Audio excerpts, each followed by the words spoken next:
di sini? Enggak.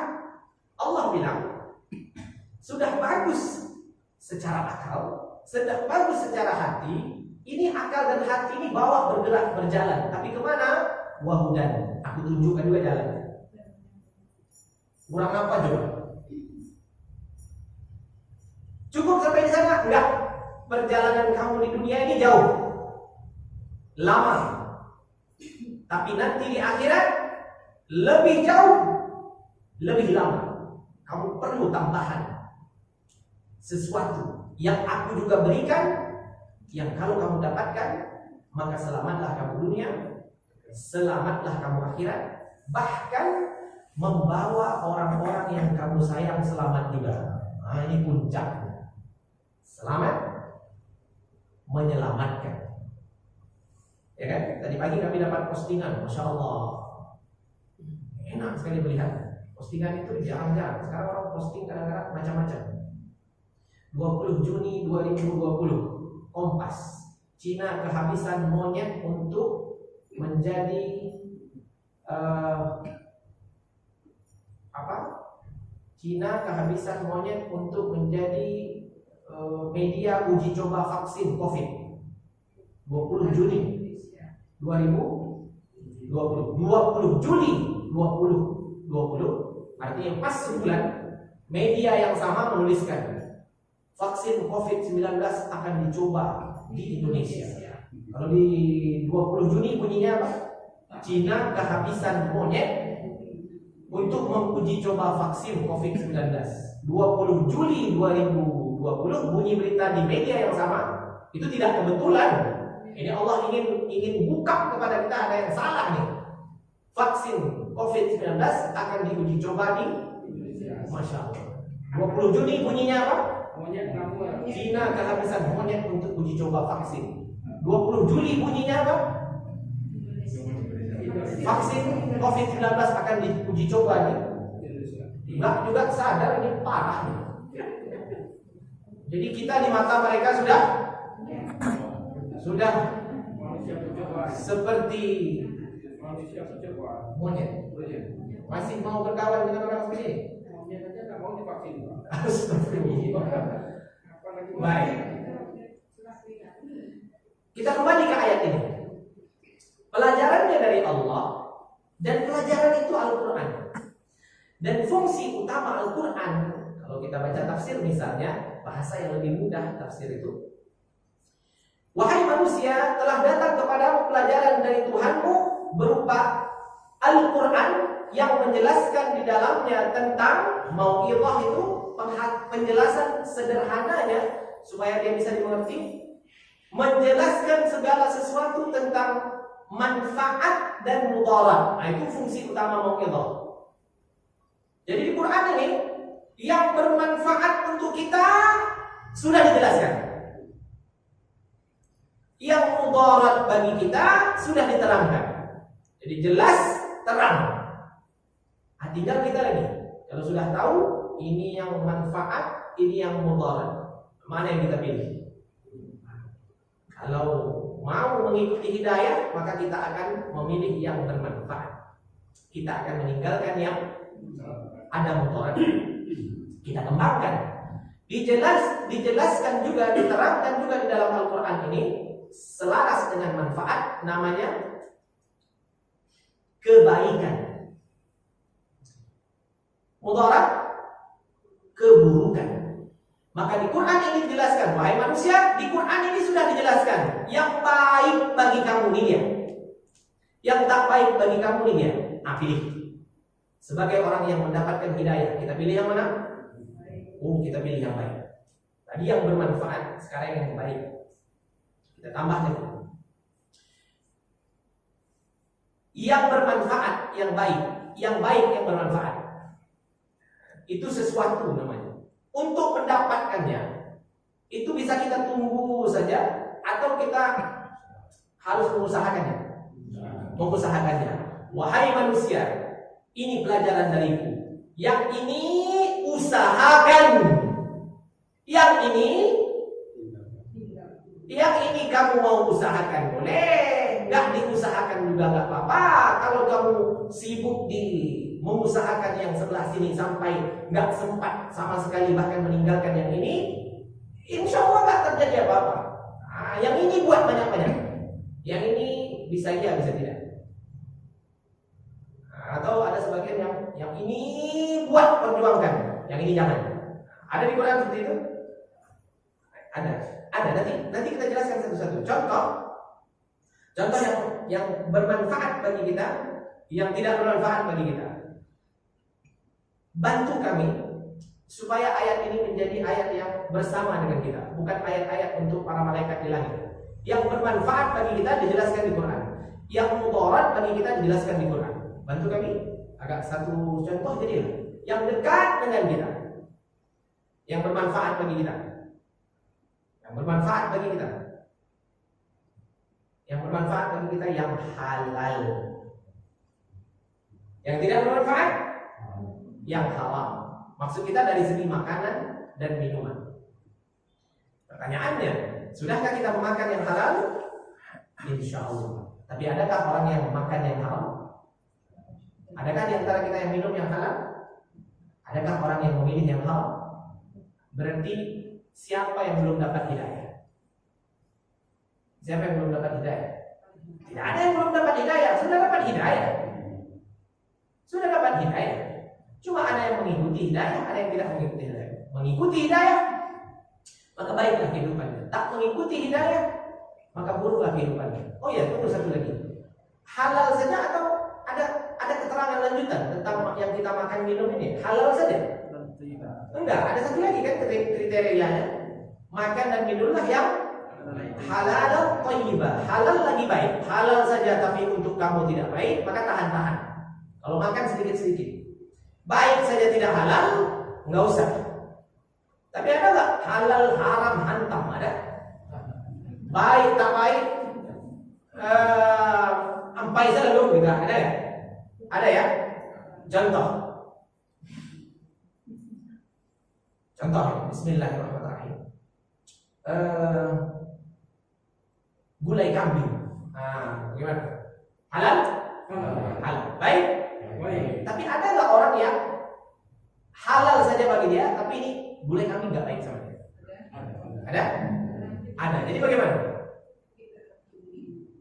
Kalau mau makan juga tahan-tahan. Tapi boleh, ya kan? Ini halal baik. Halal tapi tak baik. Gulai kambing juga. Kita sehat. Ya. Tapi dibelikan oleh Ahok dari uang haram. Bagaimana? Ini kambing halal. Baik ini. Kambingnya halal, gulainya baik, kita sehat, tak ada masalah. Oh tapi ini halalnya tercemar karena dibeli dari uang yang haram. Maka makan atau tidak? Nah, makan atau tidak? Gulai kambing. Kalau tidak tahu juga, ini kita tahu dari kita tahu. Masya Allah. Jangan kemudian talatak santuang kami, jangan begitu ya. Iya kan? Kita lanjutkan yang tadi. Ada yang baik bagi kita, ada yang tak baik bagi kita. Ada yang baik bagi kita, ada yang tak baik bagi kita. Masya Allah. Yang dekat dengan kita, tadi makan minum. Nah, sekarang apa lagi? Pakaian. Bagi kita ini, dengan uang dan harta kita yang halal, membeli jaket tebal, boleh nggak? Boleh. Tapi bagaimana kalau kita beli dan kita pakai? Hari jam 11 siang, kita sedang aktivitas di luar. Bagaimana? Baik atau tidak baik? Meskipun ini halal, meskipun ini boleh, tapi kalau tidak baik jangan dibuat. Ini tidak cocok dengan keadaan, dengan situasi dan kondisi. Kita lanjutkan. Ini usahakan betul lah. Itu ada loh di Quran. Ini jangan. Oh ya, maksud pakaian tadi belum sampai. Orang di sekitar kita, ekonomi menengah, sedikit yang di atas, banyak yang di bawah. Betul seperti itu? Ekonomi di tempat kita ini, khususnya di komplek ini, menengah, sedikit yang di atas, banyak yang di bawah kita. Jadi bagusnya pakaian kita bagaimana? Mewah, biasa saja.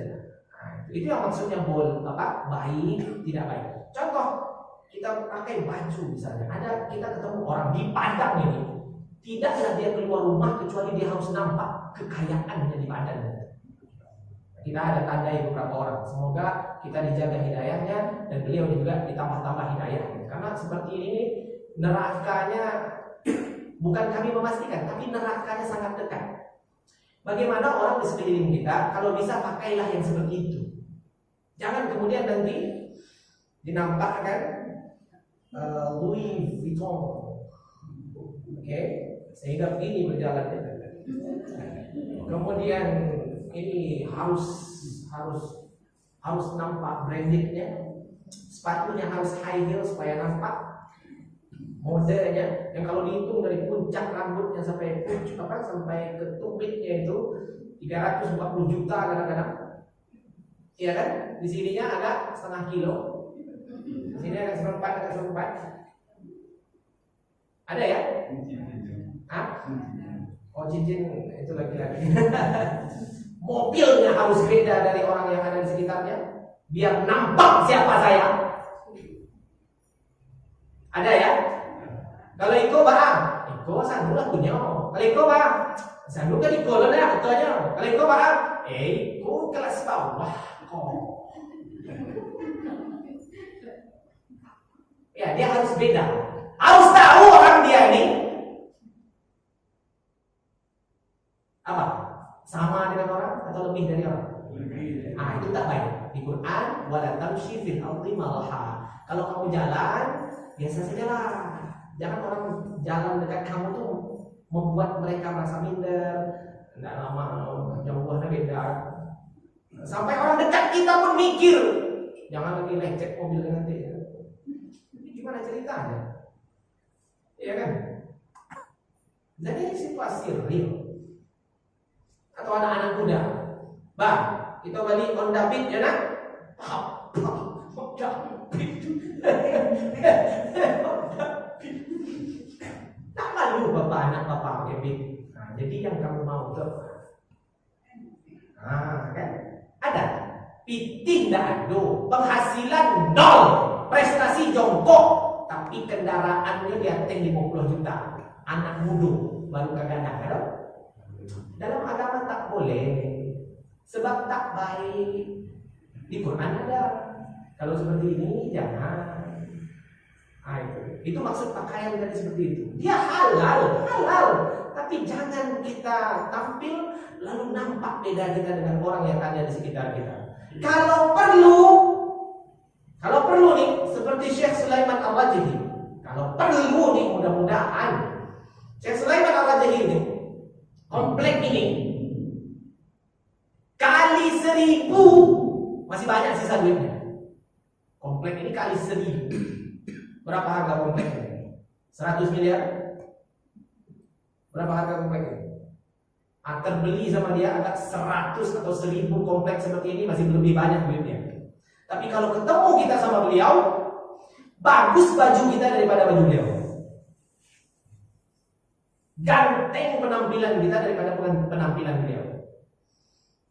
Padahal untuk satu masjid yang beliau bangun saja, itu masjid 5 lantai, 2 ke atas, 1, 2, laki-laki di bawah, perempuan di lantai 2, 3 lantai lagi ke bawah, itu operasional semuanya di komplek masjid itu 1 bulan 20 miliar. Di situ nggak akan ketemu kota infak, nggak, sebab beliau yang tanggung semua. Jadi kalau ketemu sama kita, lebih bagus baju kita. Dan beliau punya ciri khas, kalau makan pagi, beliau sudah 90 tahunan sekarang. Kalau makan pagi, beliau ambil kira-kira habisnya berapa sendok, misalnya 3 sendok, beliau ambil. Sedang makan, ada cucu atau ada anak atau hilang selero, misalnya, itu yang belum habis itu dimasukin kulkas. Nanti siang yang dimakan itu lagi. Belum habis juga masukin kulkas, nanti malam yang dimakan itu lagi. Itu orang kayanya termasuk dalam daftar Forbes. the most richest person on earth, termasuk orang-orang yang paling kaya di bumi ini. Tapi begitu kalau ada iman di dalam dirinya, dia nggak mau tampil beda sama orang lain. Bahkan kalau dia nampak dengan orang lain, orang tidak menyangka dialah yang kemudian membangun semuanya. Masjid paling bagus di Mekah setelah Masjidil Haram itu beliau yang bangun. Kompleks haji yang semuanya gratis itu beliau yang punya. Kurma yang dimakan waktu berbuka dan waktu sahur di Masjidil Haram, di Masjid Nabawi 30 hari penuh itu beliau yang belikan semua dari kebun beliau semua. Tetapi kalau kita sama dengan beliau, Masya Allah, itu kayaknya lebih kaya kita dari beliau. Bedanya sedikit pada kekayaan kita dengan kaya beliau kan. Kita sedikit, beliau banyak. Dan yang luar biasa, kadang-kadang ada terlambat saja ada 1 menit muazzin azan, beliau ambil mic, beliau azan. Kalau pengurus di tempat kita kadang-kadang buat tunggu dulu. Padahal waktu lah masuk. Azan saya Pak. Azan ada petugasnya mah. Masya Allah. Allah, itu tentang ini yang baik, ini yang tak baik. Masuk ke yang ketiga, pelajaran dari Allah itu nanti disebut mau Allah itu. Mana yang perlu diperjuangkan, mana yang oke gitu. Kalau sempat nanti perjuangkan tentang mencari rezeki dan mencari amal. Oke? Mencari pahala, mendapatkan pengampunan dosa, mencari dunia. Ayatnya, ini Quran yang bilang, kalau mau hidup seperti ini enak. Mencari ampunan, bersegeralah. Mencari kebaikan, berpacu-paculah. Mendapatkan pahala, berkompetisilah. Mencari dunia, jalan segala. Kalau mau hidup seperti ini enak. Tapi dia orang awak kadang dibalikan. Begitu amal, begitu ampunan, begitu pahala, maka kita bisa lihat, jangankan berlomba-lomba, yang minat aja kurang. Ya. Tapi untuk urusan dunia, kadang belum subuh sudah siap-siap. Bahkan ada yang sebelum subuh sudah sampai di tempat dia mencari dunia. Nanti pulangnya kapan? Atau kalau yang normal, sekitar pagi-pagi jam 7-an dia sudah berangkat, nanti pulang matahari akan terbenam, bahkan kadang sampai di rumah udah nggak ada lagi matahari. Karena normalnya itu di seluruh dunia kan sekarang sekitar 8 jam kerja, perginya 1 jam, pulangnya 1 jam, consider 10 jam, habis hari. Coba kita balikkan itu, gimana kira-kira? Untuk mendapatkan ampunan Allah, untuk mencari pahala, untuk berbuat baik, kita habiskan 10 jam dari hidup kita. Untuk dunia,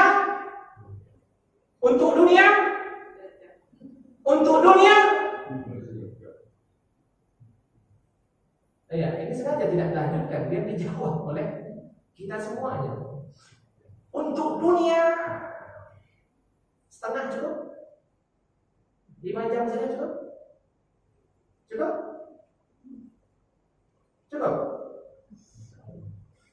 Kalau guru kami ajarkan, contoh, kita tidak sebut namanya Ustaz Fulan, semoga Allah menjaga beliau sampai ke akhir hayat. Untuk ampunan Allah yang dia ingin dapatkan, untuk pahala yang dia ingin kumpulkan, untuk kebaikan yang dia ingin raih, setiap hari dia keluarkan 16 jam dari hidupnya. Berapa? Ini orang yang bahasanya kita sampaikan sebagian ini, dia menghabiskan berapa untuk itu semua? Untuk ampunan Allah, untuk menambah pahala, untuk berbuat baik. Kan itu intinya di situ. Dapat ampunan Allah, tambah pahala, tingkatkan manfaat kita kepada sesama. Kan ini yang bekal kita sebenarnya. Beliau meluangkan 16 jam dalam hidupnya setiap hari untuk ini. Sampai beliau mengatakan, anak tuh ngasih ke antum ini sampai 16 jam loh sehari. Bahkan lebih banyak dari yang anak berikan untuk rumah tangga anak sendiri. Yang terjadi pada beliau adalah sampai nggak sempat urus dunianya. Tapi sampai hari ini belum pernah beliau kekurangan. Nah, dari orang seperti itu kita belajar. Jangan dibalik. Ibadah saja. Awak para lu makan juga apa ya kan? Nah, oke. Awak babini Ustaz. Awak baranak Ustaz. Malangnya kalau kita berikan hujah seperti ini, kadang-kadang ada yang langsung dapat hidayah. Deh, you Ustaz. Dia ibu-ibu yang beliau. Sampai-sampai ada Syekh Wahbah, semoga Allah memuliakan beliau. Kabarnya saking gak sempatnya beliau untuk mengurus dunianya, sampai menyuap nasi ke mulutnya beliau gak punya waktu. Karena pahalanya kurang nih. Kalau sekedar tangan ini dipakai menyuapkan nasi ke mulut sendiri, itu pahalanya ada cuma kurang. Beliau lebih suka pakai tangannya ini untuk menulis kitab. Jadi bagaimana makanya? Ibu-ibu siap dengar ini? Ini cerita tentang ulama yang sepuh 70-80 tahun. Bagaimana? Karena dia ingin bahwa waktu dia yang tersisa itu nilainya tinggi, bahkan untuk menyuap makanan pun bukan dengan tangan dia, dengan tangan istrinya disuapkan, supaya beliau bisa tulis terus. Maka yang menyuapkan makanan ke mulutnya siapa? Berapa pahala menulis itu? Berapa orang yang dapat ilmu dari beliau? Berapa nanti yang Allah berikan kepada beliau? Ngalir ke istrinya. Padahal istrinya nggak ikut nulis. Gimana ceritanya? Karena suaminya bisa buat seperti itu sebab ada asupan dari istrinya. Yang seperti ini yang kita bilang cerdas itu. Kan di situ kemarin kita mau irah itu kalau kita ambilkan cerdas ujungnya. Nah, itu yang cerdas itu. Bukan kemudian nanti sembahyang mana? Dululah gitu. Ngaji mana? Kerajuan pasti